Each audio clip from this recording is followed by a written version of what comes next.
Assalamualaikum warahmatullahi wabarakatuh. Jumpa lagi bersama saya Hans dalam program Sapa Santri. Dan sekarang saya berada di Kabupaten Negara di Pulau Bali, negara Indonesia. Nah, saya sekarang akan ajak para pemirsa untuk melihat bagaimana aktivitas para santri yang memiliki konsentrasi pada keekonomian agroculture, yaitu pertanian dengan keterbatasan lahan yang ada.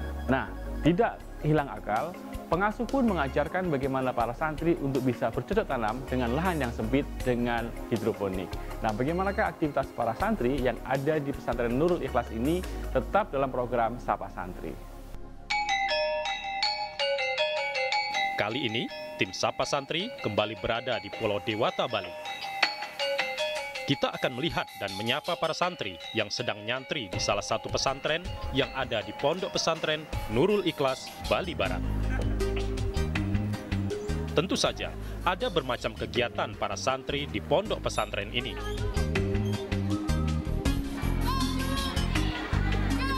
Pada awal berdirinya, pondok pesantren ini tahun 1930 merupakan pondok kelima yang didirikan oleh keluarga besar Kiai Haji Raden Ahmad Al-Hadi bin Kiai Haji Raden Dahlan Al-Falaki. Dan tercatat sebagai salah satu pondok pesantren tertua yang masih aktif di Pulau Bali. Fokus pada pendidikan dan pembentukan iman, pondok pesantren ini tetap menerapkan kegiatan mengaji dengan sistem tradisional seperti bandongan dan sorogan. Dalam memantapkan keimanan para santri, pondok pesantren ini menerapkan kegiatan-kegiatan seperti sholat duha, zikir, dan sholat malam, istighosah bersama, dan beragam pendidikan tauhid yang lain. Meski tetap mempertahankan kesalafannya, para santri di sini diberi kebebasan untuk tetap menjalankan kegiatan belajar di sekolah-sekolah formal yang dibangun oleh Pondok Pesantren Nurul Ikhlas. Para santri pun dapat mengikuti setiap kelas dari tingkat taman kanak-kanak hingga sanawiyah. Nurul Ikhlas juga bekerja sama dengan beberapa perguruan tinggi yang ada di Bali, diperuntukkan bagi para santri yang ingin melanjutkan ke jenjang yang lebih tinggi.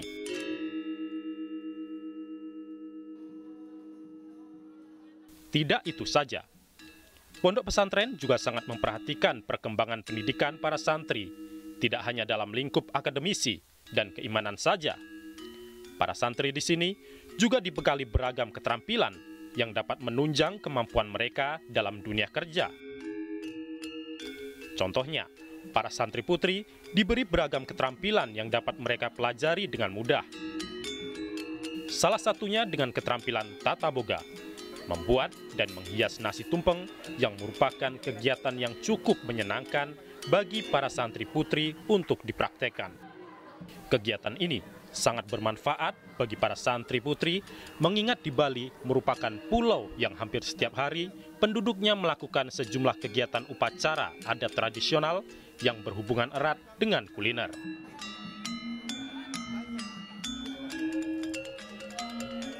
Selain kegiatan yang sifatnya religi Islami, para santri juga diperkenalkan dengan berbagai keterampilan seperti bercocok tanam aneka sayuran menggunakan media hidroponik maupun polybag.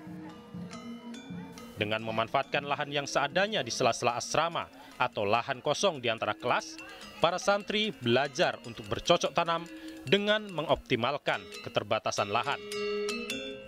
Nantinya, hasil panen akan dimanfaatkan sebagai olahan makanan bagi para santri Pondok Pesantren Nurul Ikhlas. Pesan Allah di dalam firman Allah dalam Al-Quran, yaitu yarfa'illahu alladhina amanu walladzina utul ilma darajat, bahwa Allah akan mengangkat orang yang berilmu dan orang yang beriman dan berilmu beberapa derajat. Begitu pula dalam ayat yang lain, laqad khalaqnal insana fi ahsani taqwim tsumma radadnahu asfala safilin illal ladzina amanu wa 'amilus sholihat, bahwa manusia itu akan dicampakkan ke derajat yang sangat rendah kecuali orang-orang yang beriman dan amal soleh. Karena itu tiga hal yang sangat penting. Manusia ini di hadapan manusia yang lain maupun di hadapan Allah akan punya nilai yang tinggi kalau memiliki iman, ilmu dan amal soleh.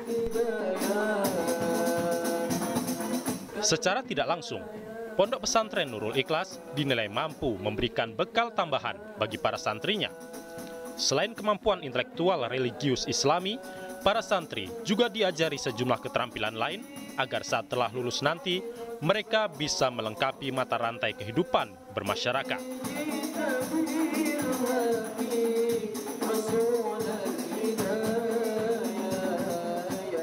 Bagaimana pemirsa, ternyata banyak sekali cara untuk bisa mendidik anak-anak kita untuk menjadi pribadi-pribadi yang mandiri tanpa menggantungkan orang lain.